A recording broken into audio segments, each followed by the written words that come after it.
10장 썩은 거위알 샬롯을 구하다. 매일매일 샬롯은 거꾸로 매달려서 뾰족한 수가 떠오르기를 기다렸다. 매 시간 생각에 잠겨 움직이지 않고 가만히 앉아 있었다. 윌버에게 목숨을 구해주겠다고 약속했기 때문에 샬롯은 약속을 지키기로 굳게 마음먹었다. 샬롯은 천성적으로 참을성이 많았다. 샬롯은 충분히 기다리면 파리가 거미줄에 걸려든다는 것을 경험으로 알고 있었다. 윌버의 문제 역시 충분히 생각하면 좋은 생각이 떠오르리라고 확신하고 있었다. 7월 중순으로 접어들던 어느 날 아침, 마침내 좋은 생각이 떠올랐다. 샬롯은 혼자 중얼거렸다. 이런, 너무 간단하군. 샬롯은 생각했다. 윌버의 목숨을 구하려면 주커만을 속이면 돼. 나는 벌레를 속일 수 있으니 사람도 분명히 속일 수 있어. 사람들은 벌레만큼 영리하지 않으니까. 바로 그때 윌버가 작은 마당으로 걸어 들어왔다. 윌버가 물었다. 샬롯, 무슨 생각하고 있니? 그냥 사람들이 매우 아둔하다고 생각하고 있었어. 아둔하다는 게 무슨 뜻인데? 샬롯이 말했다. 속이기 쉽다는 말이지. 그것 참 고마운 일이네. 윌버는 그렇게 대답하고는 울타리 그늘에 누워서 곤히 잠들었다. 하지만 샬롯은 자지 않고 눈을 크게 뜬 채 윌버를 다정하게 바라보면서 윌버의 미래를 위한 계획을 짰다. 여름이 절반이나 지나갔다. 샬롯은 시간이 얼마 남지 않았다는 것을 알았다. 그날 아침 윌버가 막 잠이 들었을 때 에이브리가 주커만 씨네 앞마당으로 어슬렁거리며 들어왔다. 그 뒤는 펀이 따랐다. 에이브리의 손에는 살아있는 개구리가 들려 있었고 펀의 머리에는 데이지 화관이 얹혀 있었다. 아이들은 부엌으로 달려갔다.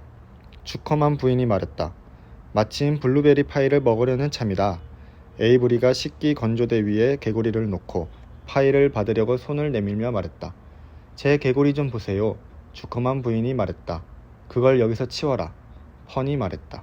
더워서 거의 죽었어요. 저 개구리 말이에요. 에이브리가 말했다. 그렇지 않아. 내가 눈 사이를 긁어볼까? 개구리가 펄쩍 뛰어서 비눗물이 가득한 개수대에 내려앉았다. 펀이 말했다. 오빠한테 파이가 묻었어. 숙모, 닭장에 가서 달걀 있나 봐도 돼요? 빨리 밖으로 나가. 둘 다. 암탉들 좀 괴롭히지 말고. 펀이 소리쳤다. 온통 파이칠이야. 오빠 앞자락이 온통 파이투성이라고. 에이브리가 외쳤다. 개구라, 이리 와. 에이브리는 개구리를 건져 올렸다. 개구리가 발길질을 해대서 비눗물이 블루베리 파이로 튀었다. 펀이 말했다. 갈수록 태산이네. 에이브리가 말했다. 그네 타자. 두 아이는 헛간으로 달려갔다. 주커만 씨는 읍내에서 가장 좋은 그네를 가지고 있었다. 그것은 북쪽 문간 위에 석갈에 묶어놓은 길고 굵직한 외줄 밧줄이었다. 밧줄 아래쪽 끝부분에는 굵은 매듭이 있어서 앉을 수 있었다. 누가 밀어주지 않아도 알아서 흔들렸다. 펀과 에이브리는 사다리를 타고 건초 더미로 올라갔다. 그러고 나서 밧줄을 잡고 가장자리에 서서 밑을 내려다보았다. 무섭고 어지러웠다. 매듭에다 양쪽 다리를 걸쳐서 앉는 자리로 삼았다. 그런 다음 용기를 내어 숨을 깊이 들이마시고 펄쩍 뛰어내렸다. 헛간 바닥으로 떨어지는 것처럼 밑으로 잠시 내려가다가 갑자기 밧줄이 몸을 낚아채서 헛간 문 밖으로 미끄러지듯 나갔다. 귓가에는 바람이 싱 지나갔다. 하늘 위로 붕 떠오르면 구름이 보였고 밧줄이 꼬이면 몸도 밧줄과 함께 꼬여서 돌아갔다. 그런 다음 하늘에서 아래로 떨어져 다시 헛간 안으로 미끄러지듯 건초더미 가까이 돌아왔다. 그리고 다시 밖으로 미끄러져 나가고 이번에는 그다지 멀리 나가지 않는다. 다시 안으로 들어오고 그다지 높이 오르지 않는다. 다시 밖으로 나가고 다시 안으로 들어오고 다시 밖으로 나가고 다시 안으로 들어왔다. 그러다가 멈추면 그네에서 내리고 다음 사람이 타고 냈다. 주변 마을에 사는 엄마들은 주커만 씨네 그네 때문에 걱정했다. 엄마들은 아이들이 그네에서 떨어지기라도 할까봐 두려워했다. 하지만 이제까지 그네에서 떨어진 아이는 하나도 없었다. 아이들은 언제나 부모들이 생각하는 것보다 물체에 꽉 매달리는 법이다. 에이브리는 호주머니에 개구리를 집어넣고 건초더미로 올라갔다. 에이브리가 큰 소리로 말했다. 지난번에 그네를 타다가 헛간에 사는 제비하고 부딪힐 뻔했어. 펀이 명령하듯 말했다. 그 개구리나 꺼내놔. 에이브리는 밧줄에 양쪽 다리를 걸쳐 안고는 펄쩍 뛰어내렸다. 에이브리는 문 밖으로 미끄러지듯 나아갔다. 호주머니 속 개구리도 함께였다. 그리고 공중으로 올라갔다. 역시 개구리도 함께였다. 그러고 나서 다시 헛간 안으로 미끄러지듯 돌아왔다. 펀이 소리 질렀다. 오빠, 혀가 보라색이야. 에이브리가 다시 개구리와 함께 밖으로 미끄러져 나가며 외쳤다. 내 혀도 그래. 펀이 말했다. 옷 속에 건초가 들어갔어. 근질근질해. 에이브리가 다시 미끄러져 돌아오며 소리쳤다. 긁으면 되잖아. 펀이 말했다. 내 차례야, 내려와. 에이브리가 노래하듯 말했다. 펀은 가렵대요. 에이브리는 껑충 뛰어내려 펀이 있는 위쪽으로 그네를 던졌다. 펀은 눈을 꼭 감고 펄쩍 뛰어내렸다. 펀은 그네가 아찔하게 떨어지다가 팽팽하게 들어 올려지는 것을 느꼈다. 눈을 뜨니 푸른 하늘이 올려다 보였고 문 안으로 막 돌아오려는 참이었다. 아이들은 1시간 동안 번갈아가며 그네를 탔다. 그네 타기에 실증이 나자 펀과 에이브리는 목초지 쪽으로 내려가서 야생 나무 딸기를 따먹었다. 혀가 보라색에서 빨간색으로 바뀌었다. 펀은 고약한 맛이 나는 벌레가 들어있는 나무 딸기를 깨무는 바람에 입맛이 떨어졌다. 에이브리는 빈 사탕통을 찾아내 그 안에 개구리를 넣었다. 개구리는 오전에 그네를 타고 나서인지 지쳐 보였다. 두 아이는 헛간 쪽으로 느릿느릿 걸어 올라갔다. 지쳐서 걸을 기운이 거의 없었다. 에이브리가 제안했다. 나무집을 짓자. 난 개구리랑 나무에서 살고 싶어. 펀이 말했다. 난 윌버를 보러 갈 거야. 두 아이는 울타리를 타고 넘어 오솔길로 들어가서 돼지우리 쪽으로 걸어갔다. 윌버는 아이들이 오는 소리를 듣고 일어났다. 에이브리가 거미줄을 발견했다. 그러고는 가까이 다가가 샬롯을 살펴보았다. 이야, 저 거미 좀 봐. 엄청나게 큰데? 펀이 말렸다. 그냥 내버려둬. 오빠한테는 개구리가 있잖아. 그거면 되잖아? 에이브리가 말했다. 저건 근사한 거미야. 내가 잡아야겠어. 에이브리는 사탕통의 뚜껑을 열었다. 그런 다음 막대기를 집어들고 말했다. 저 늙은 거미를 쳐서 이 통 속에다 떨어뜨려야지. 무슨 일이 벌어지고 있는지 알았을 때 윌버는 심장이 멎는 것 같았다. 저 꼬마아이가 샬롯을 잡아버리면 샬롯은 이대로 끝장이었다. 펀이 소리쳤다. 오빠 그만해. 에이브리가 한쪽 다리를 돼지우리 울타리에 걸쳤다. 막대기를 들어 올려서 막 샬롯을 치려고 했을 때 에이브리는 균형을 잃고 말았다. 몸이 흔들리고 뒤로 기울어졌다. 그러고는 윌버의 여물통 모서리로 넘어졌다. 여물통의 한쪽이 뒤집히더니 철썩 하고 바닥에 떨어졌다. 바로 그 아래에는 고른 거위 알이 있었다. 둔탁한 소리를 내며 알이 깨지자 곧 고약한 냄새가 퍼지기 시작했다. 펀은 비명을 질렀다. 에이브리는 벌떡 일어났다. 고른 알에서 나온 지독한 가스와 냄새가 공기 중에 꽉 찼다.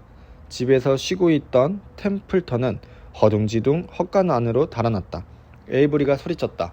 으악, 지독해. 여기서 나가자. 펀은 소리를 지르고 있었다. 펀은 코를 싸쥐고 집으로 달려갔다.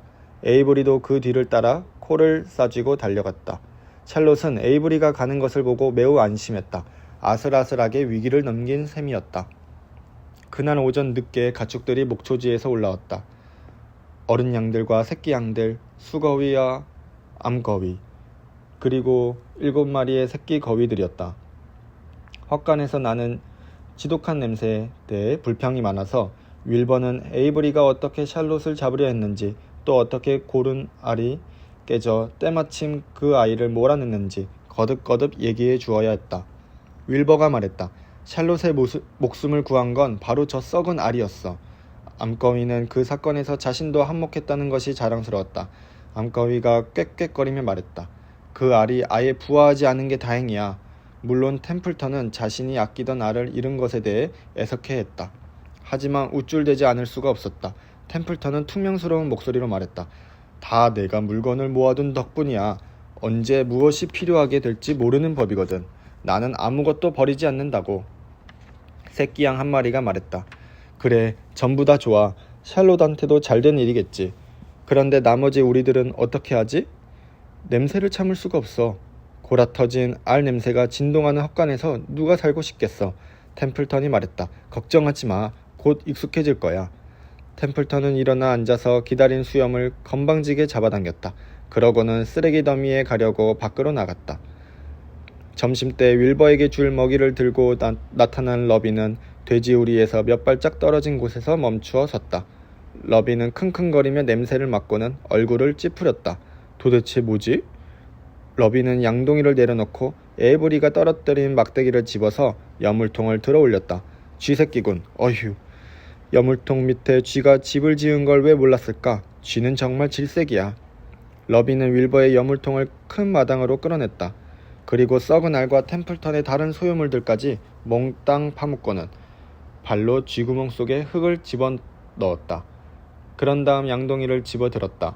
배가 고팠던 윌버는 군침을 흘리며 여물통 안에까지 들어가 있었다. 러비가 먹이를 쏟아부었다. 꿀꿀이 죽이 눈과 귀 둘레에서 크림처럼 흘러내렸다. 윌버가 꿀꿀거렸다. 한꺼번에 몽땅 먹으려는 듯 열심히 쩝쩝 소리를 내며 꿀꺽꿀꺽 마시고 쭉쭉 빨고 쭉쭉 빨고 꿀꺽꿀꺽 마셨다. 맛있는 식사였다. 탈지 분유, 밀기울, 먹다 남은 팬케이크, 반쪽짜리 도넛, 늙은 호박 껍질, 오래된 토스트 2조각, 생강과 당밀로 만든 과자 3분의 1 조각, 생선꼬리, 오렌지 껍질 하나, 국수 국물에서 건진 국수 몇 가락, 코코아잔에서 걷어낸 덕거니, 오래 묵은 젤리 롤빵, 쓰레기 양동이 안쪽에 붙어있던 종이 한 조각, 산딸기로 만든 젤리 과자였다. 윌버는 배불리 먹었다. 템플턴 몫으로 국수 반 가락과 우유 몇 방울을 남기려고 했다. 윌버는 그 쥐가 샬롯의 목숨을 구하는 데 쓸모 있었다는 것과 샬롯이 자신의 목숨을 구하려고 애쓰고 있다는 것을 떠올렸다. 그래서 국수를 반 가락이 아니라 한 가락 전부를 남겼다. 깨진 알을 파묻었기 때문에 공기가 깨끗해졌고 헛간에서는 다시 좋은 냄새가 났다. 오후가 지나고 저녁이 되었다. 그림자들이 길게 늘어졌다. 서늘하고 부드러운 저녁 공기가 문과 창문을 통해 들어왔다. 샬롯은 거미줄에 걸터 앉아 침울하게 말파리를 먹으면서 앞날을 생각하고 있었다. 잠시 후 샬롯은 다시 분발했다.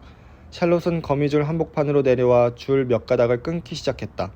다른 가축들이 졸고 있는 동안에 천천히 꾸준히 일했다. 아무도 샬롯이 일하고 있는 걸 알아채지 못했다. 암거위까지도 몰랐다. 윌버는 부드러운 잠자리에 푹 파묻혀서 잠들어 있었다. 새끼 거위들은 자기들이 가장 좋아하는 헛간 구석에서 삑삑거리며 밤노래를 불렀다. 샬롯은 거미줄 한 부분을 큼직하게 찢어내 한복판에 뻥 뚫린 공간을 남겨두었다. 그런 다음 거기에 다른 거미줄을 짜기 시작했다. 자정 무렵에 템플턴이 쓰레기 더미에서 돌아왔을 때도 샬롯은 여전히 그 일을 하고 있었다.